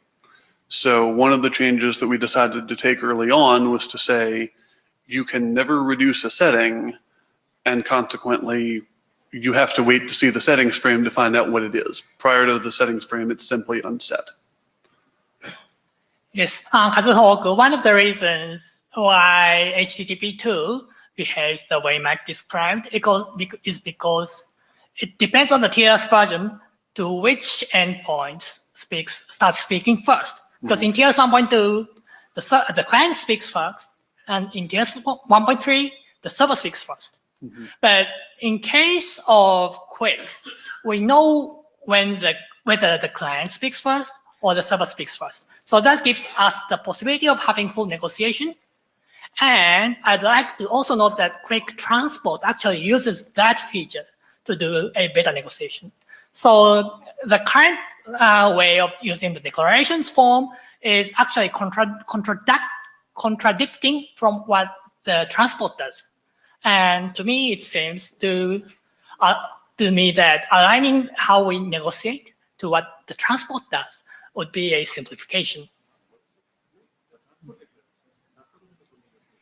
Well, transport does negotiation. Transport parameters are declarative too. This is currently aligned to what the transport does. Well, but for example, TLS parameters are negotiated. Yeah. Just to clarify, you mean in TLS, not in QUIC, right? Because QUIC transfer parameters are declarative. All right. Yeah, sorry, but what I tried to point out was that transport parameters extension of QUIC is actually exchanged in a request response way because it's a part of TLS function. But we have consistently avoided having either side formulate their transport parameters based on the other side's transport parameters.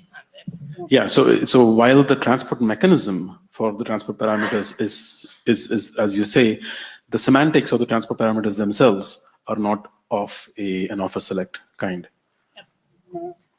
Kazuhoku, I agree with that, but on the other hand, that doesn't sound like a reason to not have a full negotiation, especially when you could omit opening QUIC QBAC decoder stream, for example.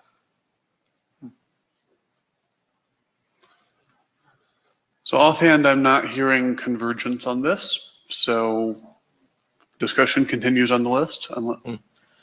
Just one question. outside of the QPAC negotiation, is there any other feature that could use offer select among the set of things that we know about?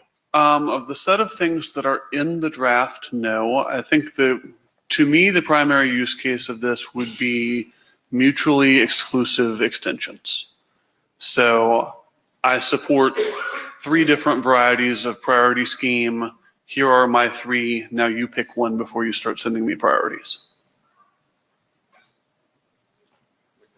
So clearly we would not have that in the draft to begin with. I'm sure we can find another way to deal with that with the current scheme. It's ordered.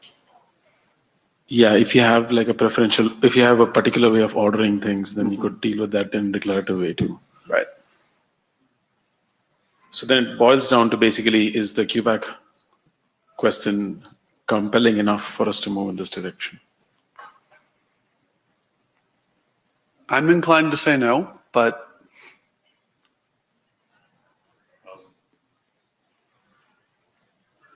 do we want to hum? Are we ready? This is way past my pay grade. So. I think we've got 3-way split on this one, haven't we?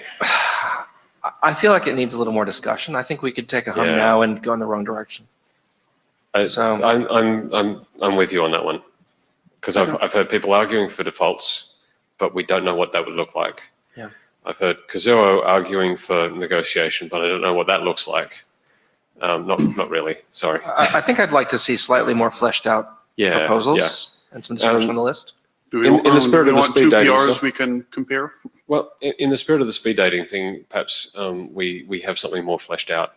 I don't care whether it's a PR or simply an email outlining all of the design, but if we have something more fleshed out in a certain time, that would be very nice. All indications are the spin bit stuff is going to take about 15 minutes tomorrow. So, if you do it tonight, we can. I'd like to take that back for version negotiation and hopefully solve that, but we'll see. Jana Iyengar, for what it's worth, I'm not sensing a lot of love for the defaults one. So my read is it's a 2-way split, but I think we are in the weeds at this point. Okay, let's move on for now, but continue on the list and flesh it out a bit. Yeah, thanks. All right. So next one. All right. So we've also had it raised that because we have the length at the beginning of each HTTP frame, there are cases where the server application is going to be generating data without a defined size to end of payload, but at the same time having to write the header with each chunk that comes out when the chunks are potentially small incurs some overhead. And there was a proposal to have some way to mark that this is going to be the end, this is the header of the last frame on the stream. And everything else on the stream is probably data. There may be a use for this in headers, but data is the most compelling. So next slide.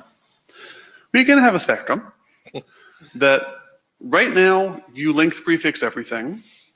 And the argument for that is this is fairly late. This is not critical. It's a nice performance win, but it's not going to change the world. If we do something, data frames are the place where this gets you the most impact, but it's kind of weird that data is the special blessed frame. Or we could do something entirely new in framing. Initially, I was thinking length 0 means runs to the end of the stream for all frames. For some implementations, that's challenging. I've also heard the proposal to have a new frame type that says, okay, we're done framing. And everything else is just body. Well, I want to apologize, Mike, but could you go back one slide? Because I think I just kind of lost the plot for a moment here. Okay.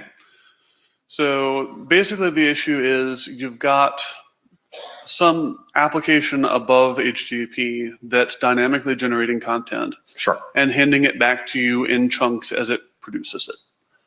Yes. And you don't know how long that ultimate payload will be. So you can't just say, payload length, type as data, and start writing. But you have to take each chunk as it's handed to you, length prefix it, and put it on the wire. Right. Yes, I'm with you here, but the stream frames do have to have their length, do have the length field, right? Yes, but this is inside a stream frame. Okay, that's what I'm checking. Because they immediately they send it to the end of the pack. Yeah, sure. The implant thing. So you're talking about the interior length here is what you're talking about. So this is saying instead of having two wrappings that both have length prefixed, let's just let the stream frame be sufficient.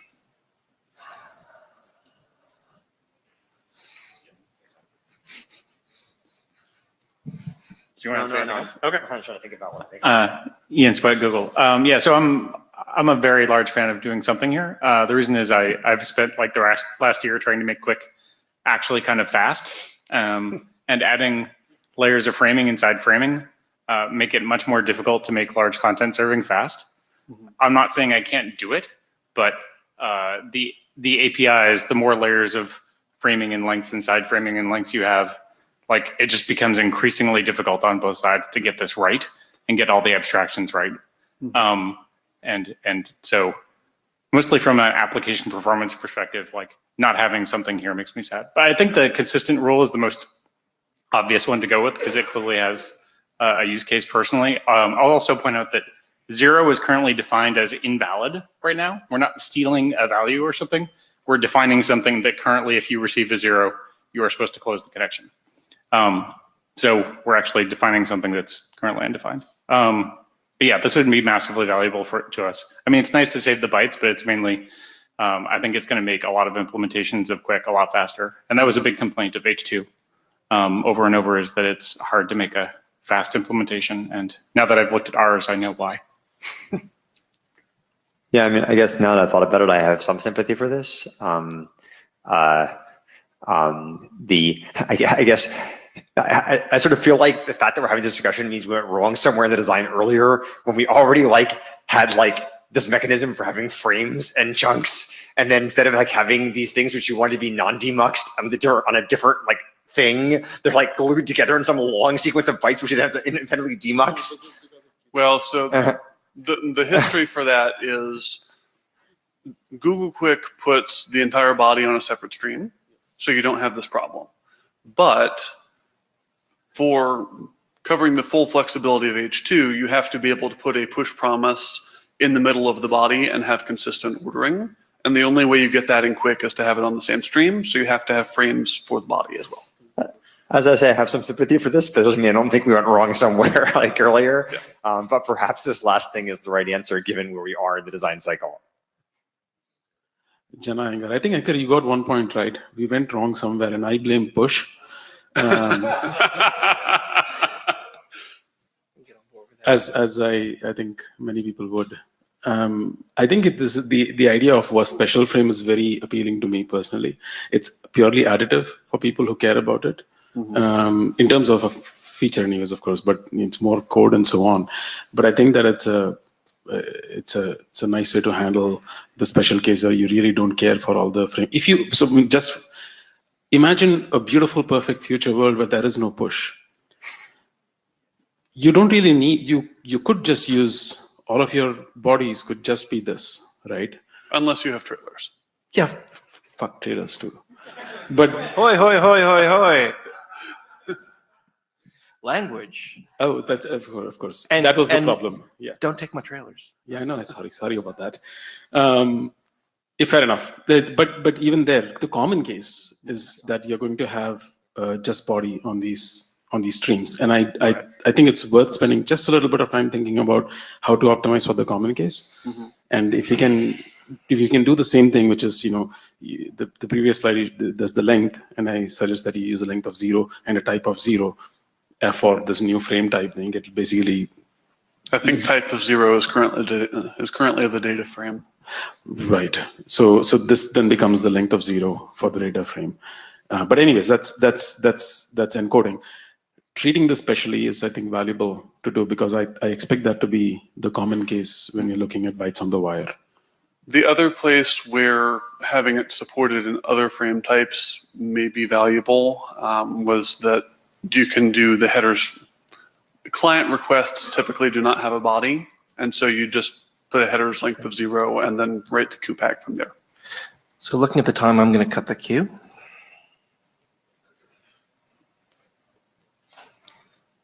From Jabber, Dimitri says to Ian that you'd still have to support peers that frame data, which means that the complexity argument is moot unless you advocate dropping sized HQ frames.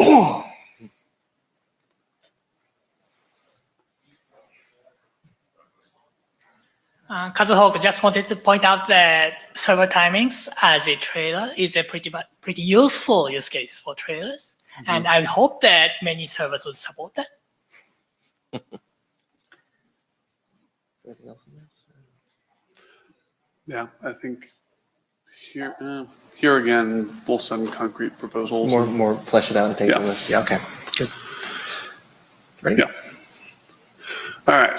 One more issue that's been brought up. Again, something that we have somewhat lost in the transition from H2. In H2, you have the priority information embedded in the headers frame, and then you can use priority frames subsequently to change it. We can't do that with Quick because you don't have a defined ordering between things, and so priorities have to be on a stream that gives you a consistent ordering of all the changes to the priority tree. Now, the issue that creates is until that priority frame arrives, you don't know what priority the request should have, and it's possible that a request comes in, gets processed, and starts streaming back before you ever discover where it fits in the priority tree. So I don't really have a proposal here because everything that I have been able to come up with is still subject to ordering can screw something up. And so I think here the question is, how upset are we about that? And if we are upset about it, does anyone have any bright ideas that they'd like to contribute? So Martin Thompson, I wanted to add to the pile. So Bo would ask the question, so what's the default priority? And in H2, the default priority is you're attached to stream 0 because stream 0 is the control stream. Yeah, root of the tree. Whoops. And so there is that problem. Root of the tree is the answer. We have a default, and I think we just have to accept the fact that we have a gap and live with it, because ultimately I'll use the F word in conjunction with priority, just like Jana did with push. Yeah. Fun. So I think we just have to accept it and move on. Okay. Yeah. Does anyone feel strongly in the other direction, or shall I close the issue? Okay. Next. Is it worth adding a little text, maybe? Yeah, definitely one thing that we need to mention. Right now, we point to 7540 for the priority scheme, including the default priority of requests when they are first issued. We should probably at least clarify that you're not actually a child of stream 0, you're the child of the root of the tree. But also talk about the gap, maybe. Right. Yeah. Okay. Okay. So, next slide. The last question around the HTTP draft is about naming. And I'm kind of, what was that? Go on. So I'm going to pull from a children's story that my cousin introduced me to last week. Next slide. Where Mrs. McCabe has 23 kids, all of them named Dave, and she's really regretting that choice and coming up with all sorts of names that she wishes she had given them. But they're already named, and it's too late. Well, Quick is not yet in this situation. Weepy weed, really?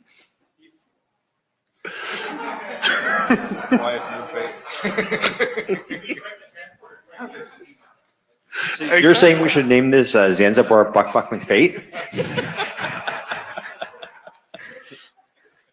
I second that. How do you find that? How about Quickie McQuickface? I don't know. John and I agree. It's pretty much done. Go All on, right, next slide. Okay. So in terms of what we call HTTP over Quick, which does not exactly roll off the tongue and doesn't have an obvious relationship to HTTP 1.1, 2. Please stop calling it HTTP 2 over QUIC. It has changed dramatically. It's really not that. It's not really QUIC because QUIC is the transport.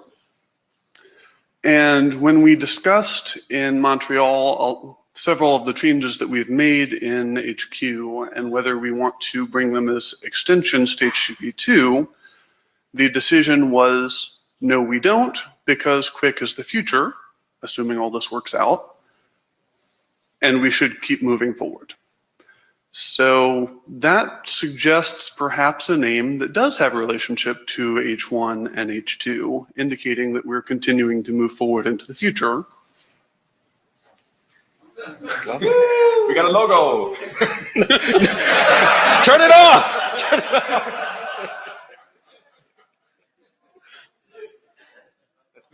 First, let me say those eyes scare the pants off me.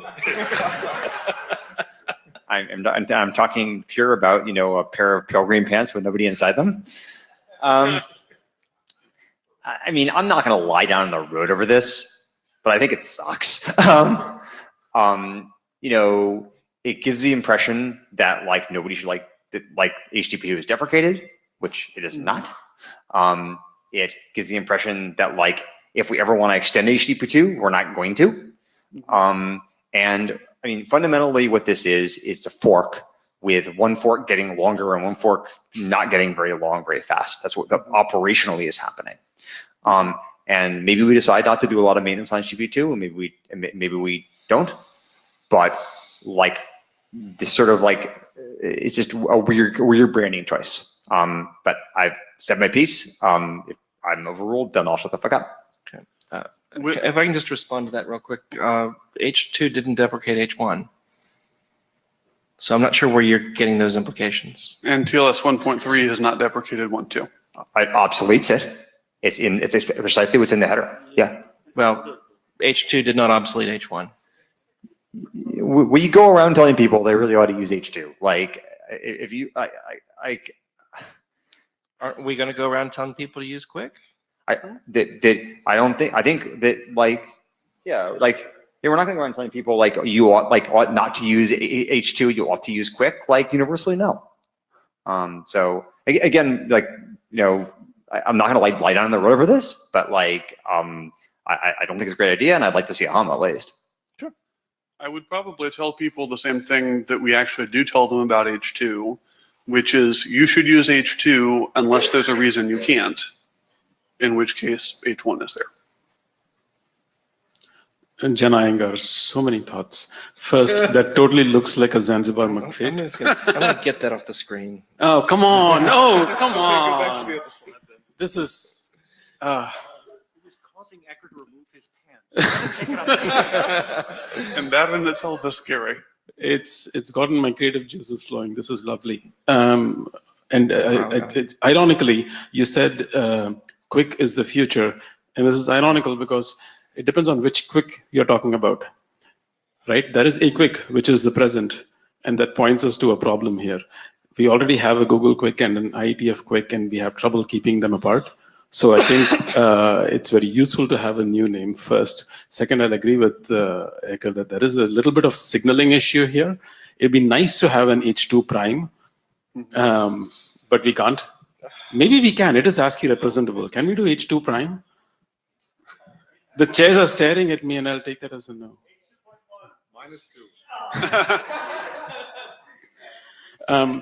Given that everything else is a rat hole, I think HTTP 3 is the best idea that makes sense. But yeah, I mean, I can get behind HTTP 3, given that we might have to make sure that the signaling is meaningful around that. Sure. But, yeah. And so I want to emphasize when I sent the email out that instigated this, I pointed out we do not want a rat hole on this. We do not.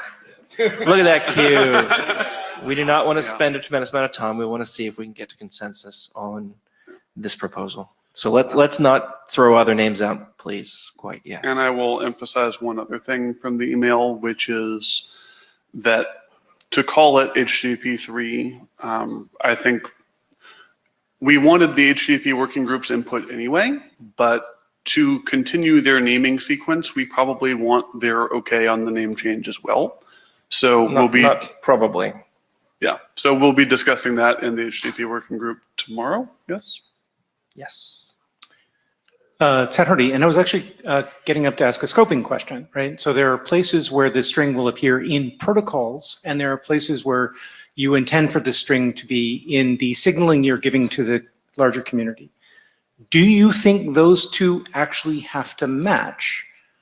Because in the strings, I can certainly see a reason for doing HTTPQ v1, right? HQ1 as an indication in the protocol string of where we are. This is HTTP over QUIC, the first version of same. That's different from HTTP3, but in a protocol version reasoning, it may be the right thing to do. I wouldn't go signaling to people with HQ1 because they're going to get confused with Amazon and HQ2. It's just not, it's not good marketing, but it may be good protocol. And I think you should be very clear here which scope it is you're trying to solve here, because otherwise the rest of these rats in the line, and I'm counting myself as the first rat in it, are going to be trying to brush different colors on the shed without knowing which shed it is they're trying to paint. So I will bring up an email to answer that question.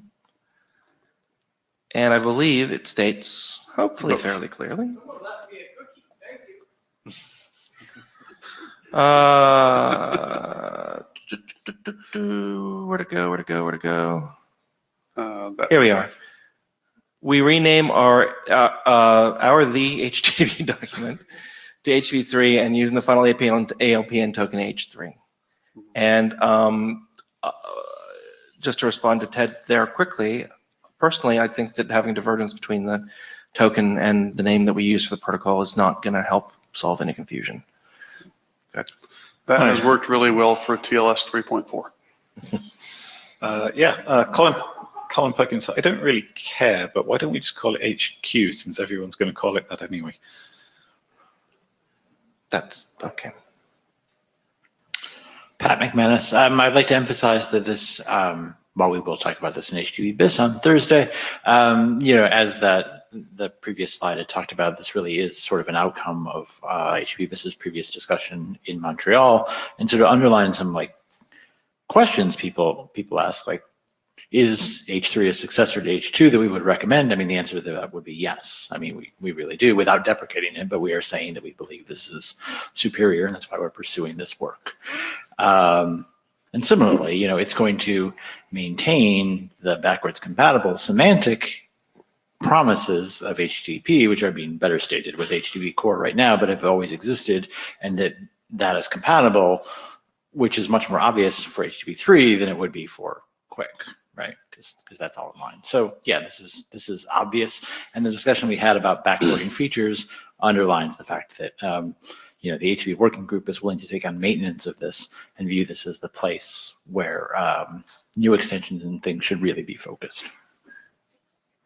Kazuhoku, please call it HTTP3 because many logging systems only expect the version number to change. And please don't call it version 2.1 because we've already said that version 2 wouldn't have a minor version number, and that's how people expect. Spencer Dawkins, probably for the for this moment, as responsible area director. Just as a thought for the chairs, Benoit, as the ops area director who became the Yang area director, had a proposal for semantic versioning and stuff like that for Yang models and things like that would be moving very quickly. It might be worth taking a look at that and seeing if that was something you wanted to come even close to. Touch, and I don't mean close to using, I mean close to touching. But there are other places in the IETF that are wrestling with version numbers that are with versioning for things that are moving pretty darn fast. And so just as a personal observation, so speaking as an individual, I spent enough time hanging around transport when transport changes usually meant operating system upgrades on a good day. to where the idea that a version of something could change as quickly as quick versions could change if the working group agreed on it quickly, agreed to move quickly. So the underlying transport Yeah. will hopefully rev quickly, but this is the HTTP binding, which hopefully won't. Okay. Cool. So like I say, it's convenient that they are semi-tightly coupled together. Back to speaking as an area director, and then I'll sit down. Whatever you guys decide, as an act of love and devotion, please make any needed charter changes before the new guy shows up. Because I think the new person may hate me for other reasons, but I would like for him or her to like me because of Why you. do you say that? If you believe that we need to make a charter change to change the name of our deliverables, we should probably have a chat to make sure we understand each other. We can do that offline. And I'm a little confused. I'm just looking at the line that says beginning with HTTP2. So, like I say, I think it's always Sorry, good. in the line in the charter, or Yeah. Okay. Well, So, like I say, let's take that offline. And having a chat is not a threat any more than having a discuss on a document is a threat. So, please let's chat. I'm here all week. Okay. I'm going to insert myself in the queue virtually as me. So imagine I'm standing over there. From my personal standpoint, the naming of HTTP needs to stay within the control of the HTTP community. And so I think that this needs to be driven from them. Logically, it's our deliverable here, so we need to have the conversation here too. HTTP is defined by a core set of semantics that is not version dependent. And in my opinion, calling the deliverable anything but HTTP3 sends a confusing message about the lineage of HTTP and how it's forked. It looks like a fork if we don't call it HTTP3. So I'm 180 degrees from Ecker on that. And so I'd ask folks to keep that in mind, that we're not naming QUIC here. We're naming an HTTP version, and we should follow the conventions of HTTP versioning and let that community make the decision. Martin. So Martin Thompson, I agree with that, apart from the point where you said that it looks like a fork, which I agree with. But the implied thing was that was bad, but it is a fork. Well, no, a fork at the semantic layer, because while the people in this room are concerned about implementing what happens in the wire, 99% of the people who deal with HTTP are dealing with it from the other side of using it as an application protocol. Sure. And we don't want to confuse them. Yeah, as long as it says HTTP in the name, I think I'm happy. That's that. All right, thank you, Mike. So we should probably hum that one up. All yours. Okay. This is your house. This is my house. So are we ready to hum on that then, to get a sense of how people feel about renaming that document with that proposal on the screen? Okay. So I'll do 2 hums if you support renaming to this, and then if you do not support renaming to this. Make sense? Okay. So please hum now if you support this rename to HTTP3.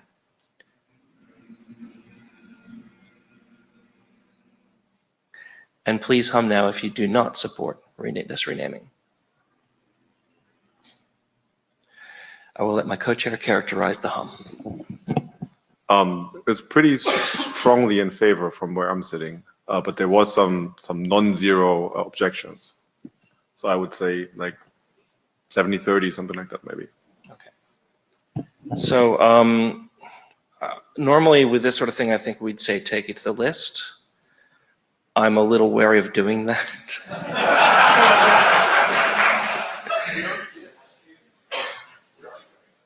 I heard people get up and say that they didn't like it, but they wouldn't lie down in the road. Is there anyone who feels that this would be an issue that they would be incredibly unhappy about? Mia Kulevin, do you want to hum if people are okay to let the HTTP group decide? That's a great question. Thank you. I'll do again a yes hum and a no hum. Yes, if you support that, taking it to the HTTP working group. Does anyone disagree with this? Well, I hope not, but let's find out. Because they could just come to the mic and say. Okay. I mean, you don't have to hum everything. Well, the point of humming is that you can express an opinion without, putting yourself through the trauma of getting to the mic. I know it's easy for you. You do it a lot. It's a large room. So if you support letting the HTTP working group decide this, hum. And if you do not, please hum. That was nice and straight. Cool. Okay, thank you for that. We're running low on time. Yeah, we got 5 minutes. I did a quick agenda rebash to make it clear that the if time permits stuff that we might not get to all of it or any of it today will extend into the overflow time tomorrow, where hopefully, since the spin bit discussion apparently takes 15 minutes, we're going to have lots of time. But is any of those presentations, can anybody make useful use of those 5 minutes? You can, Martin? Okay, go. If I have it. Whatever happened to that one slide? Come here optimistically and we'll see.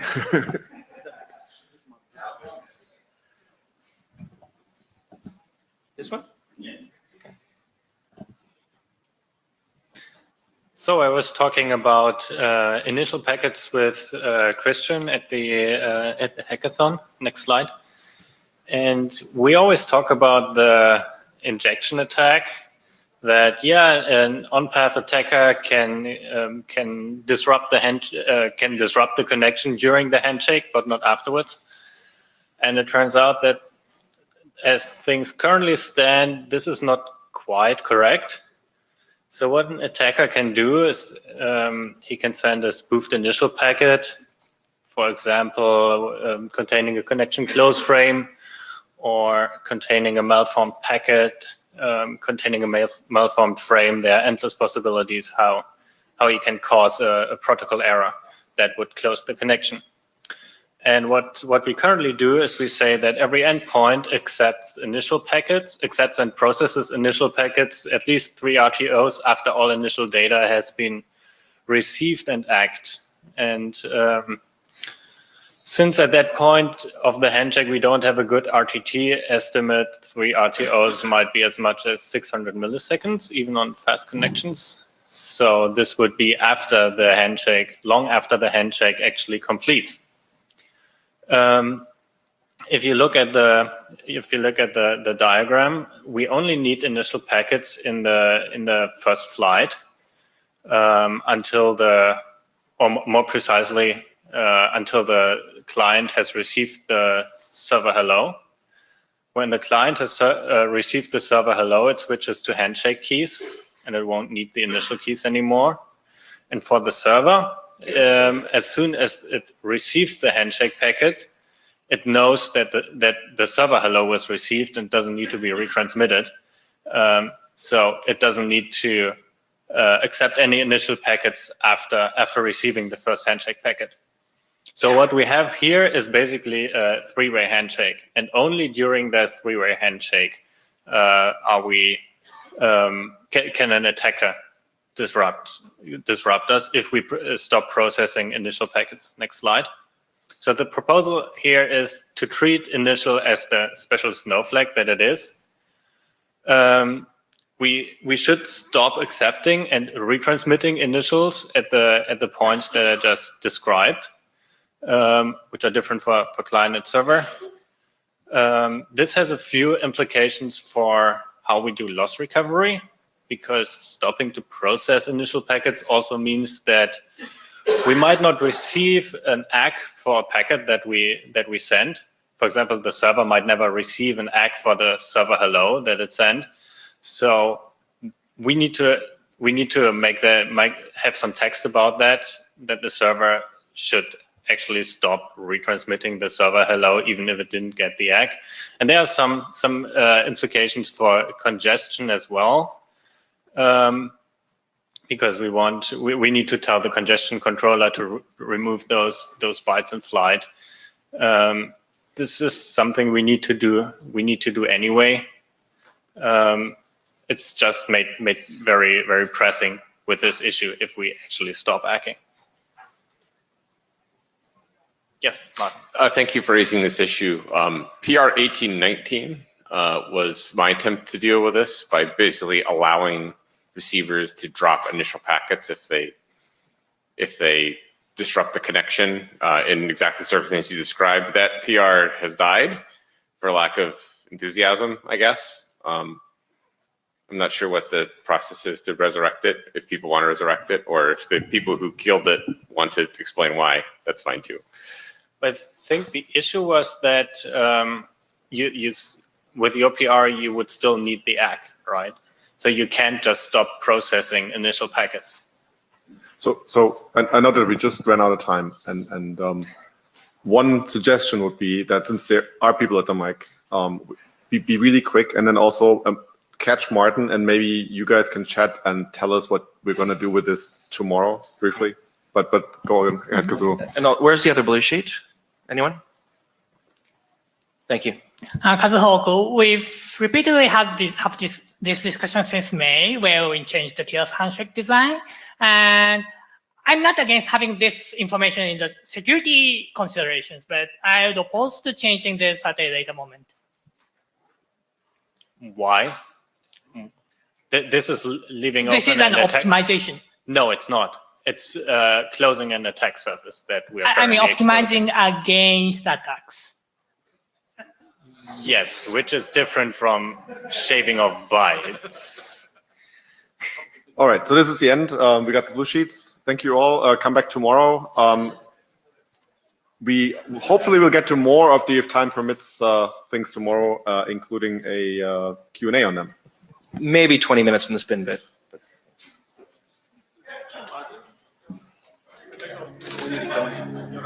We need to go and talk to